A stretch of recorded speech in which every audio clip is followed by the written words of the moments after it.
Bismillahirrahmanirrahim. Assalamu alaikum. It's Ikra Khan welcoming you on behalf of Maths Box. I'm here to proceed the lectures of PPSC Lecturer Maths 2015. I'm going to discuss next three questions that are 26 to 28 today over here. Dear audience, हमारी discussion चल रही थी PPSC Lecturer Maths 2015 पर, जिसके हम 25 question आपको along with detailed solution provide कर चुके हैं। आज हमारा जो लेक्चर होगा वो नेक्स्ट MCQs की तरफ होगा।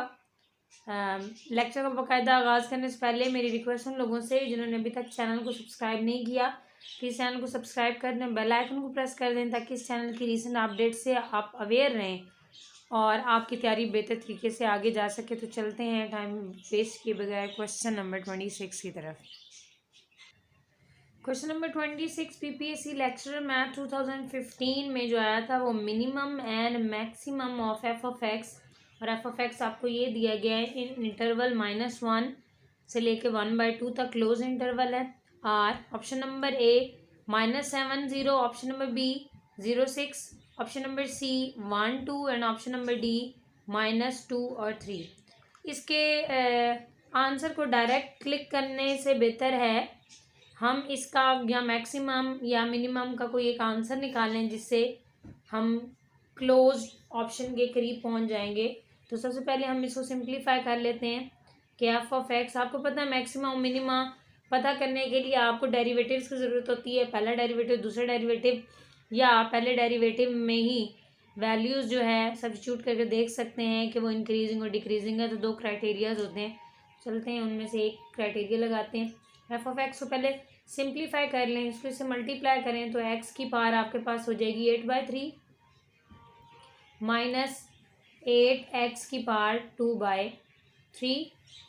फर्स्ट डेरिवेटिव आप ले लें, first derivative 8/3 x power 5/3 -16/3 x power -1/3। अब आपको ये पता है क्रिटिकल पॉइंट्स निकालने होते हैं। क्रिटिकल पॉइंट वो हैं जब फर्स्ट डेरिवेटिव 0 हो जाए या अनडिफाइंड हो जाए। तो ये डेरिवेटिव 0 हो रहा है किस पर, सॉरी अनडिफाइंड हो रहा है किस पर, x इज इक्वल टू 0 पर। ज़रा वो देख लेते हैं कि अगर मैं इसको मज़ीद सिंप्लीफाई करूँ तो मेरे पास क्या बनेगा।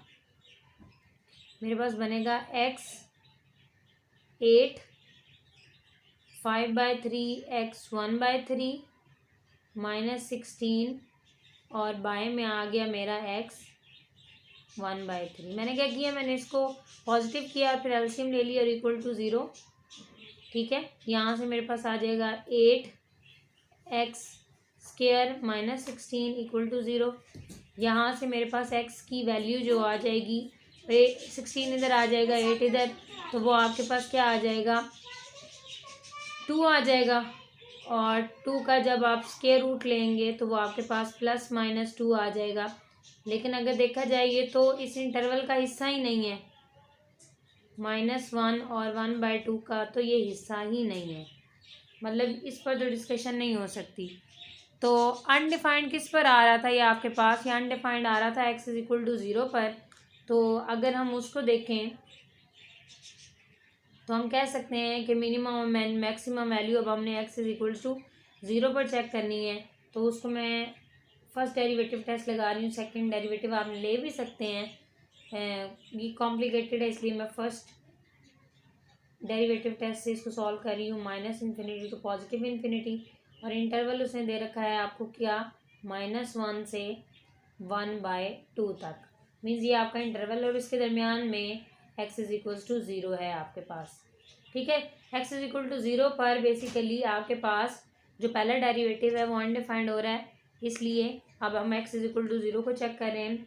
अगर आप x इज इक्वल टू 0 की लेफ्ट साइड, ये जो -1 है, -1 इस इंटरवल का हिस्सा है, -1 को फर्स्ट डेरिवेटिव में पुट करें तो आपके पास क्या हो जाएगा, ये इंक्रीजिंग होगा।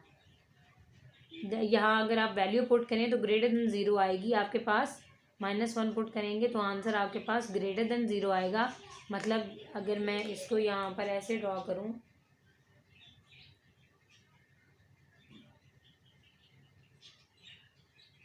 फॉर एग्जांपल ये जो पॉइंट है आपके पास, इससे अगर मैं पीछे वाले नंबर पुट करूँ -1 से ऑनवर्ड, तो आपका आंसर क्या आएगा, फर्स्ट डेरिवेटिव का ग्रेटर देन 0 आएगा, मीन्स पॉजिटिव आएगा। अगर पॉजिटिव आया तो इसका मतलब क्या है कि वो इंक्रीजिंग फंक्शन है। ऐसे मतलब -1 से 0 तक वो इंक्रीजिंग फंक्शन है। और उसके बाद अगर आप 1/2 को पुट करें या कोई 0 से 1/2 वाली कोई वैल्यू पुट करें, तो फर्स्ट डेरिवेटिव आपके पास नेगेटिव आएगा। उसका मतलब होगा ये डिक्रीजिंग फंक्शन है। तो ऐसा पॉइंट जिससे पहले फंक्शन इंक्रीजिंग हो और जिसके बाद फंक्शन डिक्रीजिंग हो, वो मैक्सिमम वैल्यू होती है, मैक्सिमा होता है। इस तरीके से आप मिनिमा के लिए भी कर सकते हैं कि पहले आपके पास डिक्रीजिंग हो, फिर आपके पास इंक्रीजिंग हो जाए। फॉर एग्जांपल अगर मैं यहाँ पर ये ले लूँ, अब मुझे ये पता चल गया है कि x = 0 मैक्सिमा है, लेकिन अगर मिनिमा मैंने चेक करना, फॉर एग्जांपल मैं कह देती हूँ 1/2 को चेक करें, तो 1/2 इसका, अब मैं ये इस क्वेश्चन से हट के सिर्फ बता रही हूँ कि first derivative test maximum minima के लिए किस तरीके से लगता है। यहाँ पर हमें नजर आ रहा था कि ये इंक्रीजिंग फंक्शन है क्योंकि पहले डेरिवेटिव पॉजिटिव है। यहाँ से जब नीचे आए हम लोग तो डिक्रीजिंग फंक्शन हो गया, इसका मतलब है ये पॉइंट आपके पास मैक्सिमा हो गया। अगर मैं इधर से ऑनवर्ड मजीद आगे जाऊँ तो हो सकता है कि यहाँ पर पॉजिटिव आंसर आना शुरू हो जाए, और ये जो 1/2 होगा आपकी बारी क्या बन जाएगा, ये डिक्रीजिंग हो मिनिमा हो जाएगा। क्यों? क्योंकि इससे पहले फंक्शन डिक्रीजिंग था और इसके बाद फंक्शन क्या हो गया, इंक्रीजिंग हो गया। तो ये आपने याद रखना है कि ऐसा पॉइंट फर्स्ट डेरिवेटिव टेस्ट से मैक्सिमम होता है जिससे पहले फंक्शन इंक्रीजिंग हो और जिसके बाद फंक्शन क्या हो जाए, डिक्रीजिंग हो जाए। तो यहाँ से हमें पता चल गया है कि आपके पास मैक्सिमम वैल्यू क्या आ गई है, दैट इज इक्वल्स टू 0।